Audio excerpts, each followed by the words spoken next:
Hello বন্ধুরা, আজ আমি তোমাদের কাছে নতুন একটা রেসিপি নিয়ে এসেছি। আজ আমি পটল ভর্তা বানিয়ে তোমাদেরকে দেখাবো। এই পটল ভর্তা করতে দেখো আমার কি কি লাগছে, তোমাদেরকে দেখো দেখিয়ে দিচ্ছি। এখানে দেখো 4টে পটল নিয়েছি, খোসাগুলো দেখো ছুরি দিয়ে আমি উপর থেকে ছাড়িয়ে নিয়েছি।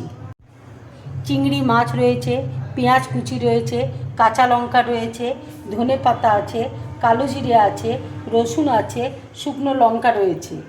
পটল, রসুন আর কাঁচা লঙ্কা দেখো আমি পুড়িয়ে নিচ্ছি।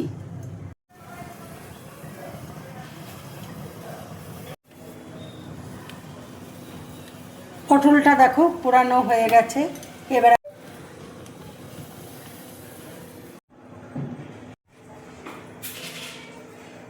কড়াই দেখো তেল দিয়েছি, তেল দেখো গরম হয়ে গেছে।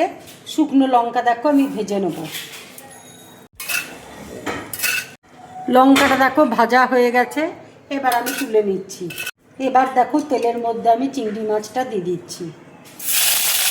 নুন দেখো দিয়ে দিচ্ছি, হলুদ দেখো দিয়ে দিচ্ছি।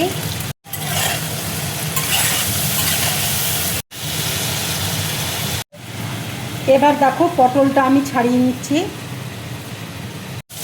চিংড়ি মাছ দেখো ভাজা হয়ে গেছে, এবার আমি গ্যাসটা অফ করে দিচ্ছি।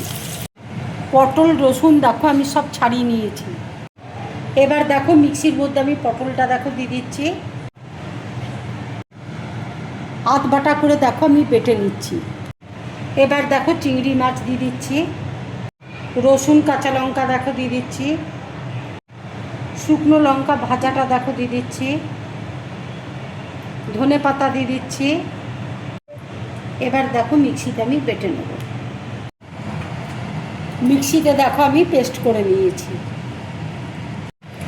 চিংড়ি মাছ ভাজার তেলেই আরেকটু দেখো আমি তেল দিয়ে দিলাম। এবার আমি কালো জিরে ফোড়ন দিচ্ছি। পেঁয়াজ কুচি আমি দিয়ে দিচ্ছি।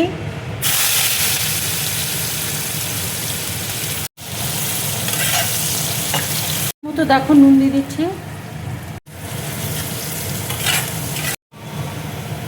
অল্প করে দেখো হলুদ দিয়ে দিচ্ছি।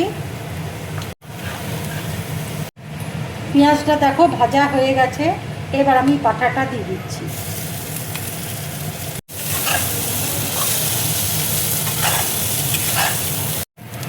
উপর দিয়ে দেখো একটু আমি কাঁচা সর্ষের তেল দেখো দিয়ে দিচ্ছি।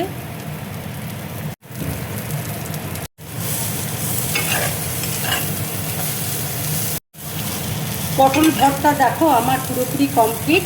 এবার আমি গ্যাসটা অফ করে দিচ্ছি। এইভাবে ভর্তা বানিয়ে তোমরা গরম ভাতের সাথে খাবে। খেয়ে অবশ্যই আমাকে কমেন্টস করে তোমরা জানাবে তোমাদের কেমন লাগলো। যদি আমার এই রেসিপিটা তোমাদের ভালো লাগে তাহলে লাইক করবে, শেয়ার করবে আর ডিম ব্লগ চ্যানেলটাকে সাবস্ক্রাইব করবে।